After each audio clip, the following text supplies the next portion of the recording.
Hello à tous, c'est Hervé, j'espère que vous allez bien. On est en plein printemps et on a envie de manger des choses de saison. On a envie de manger des asperges. Voilà, donc aujourd'hui je vous propose sur la forme d'un risotto, mais avec des coquillettes, un risotto de coquillettes aux asperges avec du saumon, de la nette, des bonnes choses. Vous allez voir, c'est facile à faire. Et franchement, c'est très très bon. Un bon plat de printemps. Juste ici, les ingrédients. Des coquillettes, ça cuit plus vite que le riz, vous allez voir, en quelques minutes c'est cuit. Du saumon frais, coupé en petits cubes, des asperges et ici du fenouil, une échalote, du grana padano, un citron. J'ai de la crème végétale ici, c'est de la crème de riz, mais on peut utiliser de la crème liquide entière, du bouillon de légumes et des herbes aromatiques, la nette évidemment pour aller avec le saumon et un petit peu de cerfeuil. Voilà, le saumon, si vous partez d'un morceau de saumon frais, vous venez le détailler en petits cubes comme ça. Et on peut imaginer cette recette avec du saumon fumé également. Dans ces cas-là, vous l'ajouterez plutôt une fois que le petit risotto de coquillettes est cuit. Alors, les asperges, on y va. Moi, ce que j'aime bien, c'est voilà, pour le petit risotto, garder la tête des asperges comme ça. Et voire même les couper en deux dans le sens de la longueur. Le reste, je vais le couper en petits tronçons. Alors là, pour notre risotto de coquillettes, je garde que la partie verte. Le reste des tiges d'asperges, vous ne les jetez pas surtout. Vous allez pouvoir vous faire un petit velouté. Donc c'est très simple, vous les faites cuire, revenir avec une petite échalote dans du bouillon de légumes par exemple. Vous mixez le tout avec le mixeur plongeant et vous passez ça au chinois, voilà tout simplement. Et pour enlever les fibres, et vous aurez un super velouté d'asperges avec un petit peu de crème dedans, c'est le top. On va continuer avec l'échalote, je vais la peler et la couper, la ciseler finement.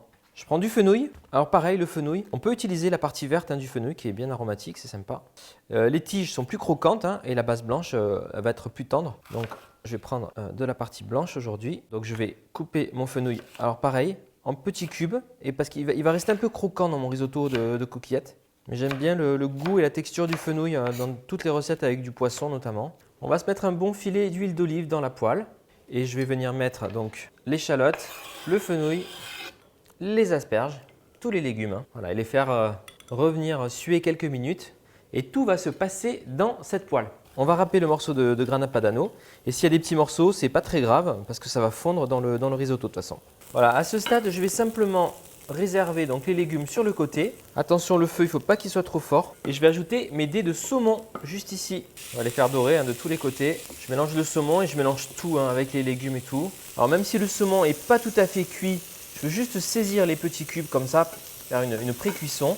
On va ajouter les coquillettes. Allez, c'est parti. On répartit bien les coquillettes partout. Voilà, et on va mouiller avec notre bouillon. L'idée, c'est de venir recouvrir entièrement les coquillettes avec du bouillon de légumes. Voilà, on vient quand même mélanger régulièrement. Le saumon continue de cuire. On va ajouter de la nette. Je vais juste l'émincer rapidement comme ça. Je veux que ça infuse aussi le bouillon, la nette. Et c'est vraiment top avec le saumon. Le bouillon va réduire progressivement et les pâtes se gonfler avec le bouillon. Préparez quand même toujours un petit peu de bouillon à côté pour l'ajouter au cas où. Voilà, il faut qu'il y ait en permanence du bouillon pour cuire le risotto de coquillettes. À ce stade, on va pouvoir ajouter du grana padano. Donc on peut mettre des petits morceaux comme ça qui vont fondre. Au top, elles sont parfaites. On ajoute la crème végétale pour finir la cuisson. Alors là, en option, vous allez pouvoir utiliser de la crème liquide entière ou une crème végétale. Là, j'ai utilisé de la crème de riz. On peut utiliser de la crème de soja, de la crème de coco, ça marche bien aussi. Voilà, il y a plein d'alternatives qui existent, donc n'hésitez pas. Et là, je laisse vraiment une petite minute que les pâtes absorbent encore un petit peu la crème. Voilà, je vais assaisonner, je vais mettre un tout petit peu de fleur de sel puisque le grana padano, le fromage, apporte déjà du sel. Et puis du poivre, évidemment. Si vous avez envie d'ajouter des épices dedans, vous n'hésitez pas. Voilà, quand je vois qu'au fond, ça commence à accrocher, que j'ai quasiment plus de crème, je mélange un dernier coup et ce que je vais faire, c'est arrêter le feu, couvrir et attendre une dizaine de minutes. Comme ça, tout le jus va être absorbé par les pâtes. Ça va finir de cuire, ça va être ultra moelleux. Voilà, regardez, après 10 minutes, les coquillettes, elles ont gonflé encore, c'est fou, elles ont absorbé tout le liquide, la crème et tout. Et on a quelque chose de très moelleux. On va pouvoir se servir une belle assiette. Allez, un petit peu de cerfeuil dessus.